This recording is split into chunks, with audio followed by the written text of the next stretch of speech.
കൊടുത്തോ. അസ്സലാമു അലൈക്കും. ഞാൻ ഫിറോസ് കുന്നംപറമ്പിലാണ്. ഞാനിപ്പോ വാളയാറ് അട്ടപ്പള്ളം ഈ കമറുദ്ദീൻ ഖാന്റെ വീട്ടിലാണ്. ഇദ്ദേഹത്തെ ഞാൻ ഏകദേശം ഒരു 2 മാസം മുന്നേ ഞാൻ പരിചയപ്പെടുത്തിയിട്ടുണ്ട്. അന്ന് നമ്മൾ കാണുമ്പോൾ ഒരു കോമ സ്റ്റേജിലാണ്. കാരണം ഒരു ആക്സിഡന്റ് പറ്റി, തലയ്ക്ക് പരിക്ക് പറ്റി കോമ സ്റ്റേജിലായിരുന്നു. പിന്നീട് നമ്മൾ ഇവരുടെ സഹായിക്കാൻ വേണ്ടി നമ്മൾ എത്തുകയും ഇവർക്ക് വേണ്ടിയുള്ള സഹായങ്ങളൊക്കെ എത്തിച്ചു കൊടുത്തു.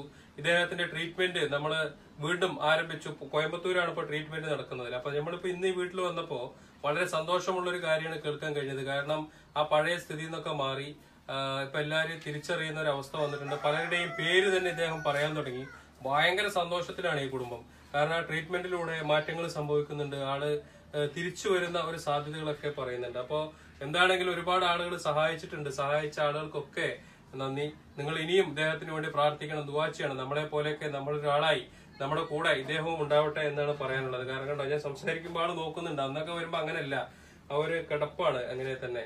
കാരണം 2 കുട്ടികളും ഒക്കെ ഉണ്ട്. അപ്പോ അന്ന് ഞാൻ പ്രധാനമായിട്ടും ഒരു കാര്യം പറഞ്ഞിട്ടുണ്ടായിരുന്നത്, ഇദ്ദേഹത്തിന്റെ ഈ ഷീറ്റ്, ഈ സിമന്റ് ഷീറ്റുള്ള ഈ വീട് മാറ്റി ഇദ്ദേഹത്തിന് താമസിക്കാനുള്ള ഒരു വീട് നമ്മൾ നിർമ്മിച്ചു കൊടുക്കണം എന്നാണ് പറഞ്ഞിട്ടുണ്ടായിരുന്നത്. പക്ഷെ ആ വീടിന്റെ നിർമ്മാണമൊക്കെ ആരംഭിച്ചിട്ടുണ്ട്. അതിന്റെ ഏകദേശം വർക്കുകളൊക്കെ ഞാൻ കാണിച്ചു തരാം.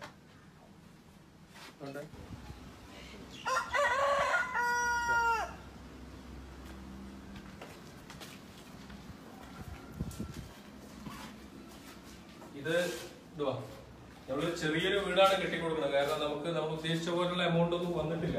കാരണം ഈ വീടും നിർമ്മിച്ചു കൊടുക്കണം, അദ്ദേഹത്തിന്റെ ട്രീറ്റ്മെന്റ് നടത്തണ്ടേ. അപ്പൊ അതുകൊണ്ട് തന്നെ എല്ലാം കൂടി നമുക്ക് വലിയൊരു ബാധ്യതയാണ്. എന്നാലും നമ്മൾ കഴിവിന്റെ പരമാവധി കാര്യങ്ങളൊക്കെ നമ്മൾ ചെയ്തിട്ടുണ്ട്.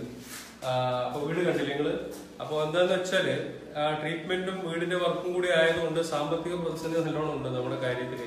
ഇനി ഈ വീട് ഫിനിഷ് ചെയ്ത് കൊടുക്കണമെങ്കിൽ ഒരു ഏകദേശം ഒരു 70,000 രൂപ കൂടി വീടിന്റെ ഫിനിഷിങ്ങിന് വേണം, ബാക്കി അദ്ദേഹത്തിന് ട്രീറ്റ്മെന്റിനും.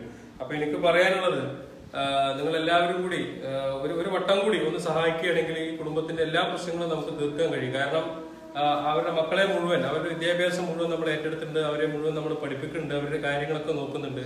അതുപോലെ തന്നെ ഇദ്ദേഹത്തിന്റെ ഒരു അനുജത്തിയും അനിയത്തിയുടെ കുട്ടികളെയും നമ്മൾ തന്നെയാണ് നോക്കുന്നത്. അവരുടെ ചെലവിന് കൊടുക്കലും കുട്ടികളുടെ വിദ്യാഭ്യാസം ഒക്കെ. കാരണം അനിയത്തിയുടെ ഭർത്താവ് ട്രെയിൻ തട്ടി മരിച്ചു. അങ്ങനെ ഒരു വല്ലാത്ത ദാരുണമായ സംഭവങ്ങളൊക്കെ നടന്ന എന്താ പറയാ, അങ്ങനെ ഒരു കുടുംബമാണ്. അപ്പൊ ആ കുടുംബത്തിന്റെ മുഴുവൻ ഉത്തരവാദിത്വം നമ്മൾ ഏറ്റെടുത്ത് ചെയ്തുകൊണ്ടിരിക്കുന്നുണ്ട്.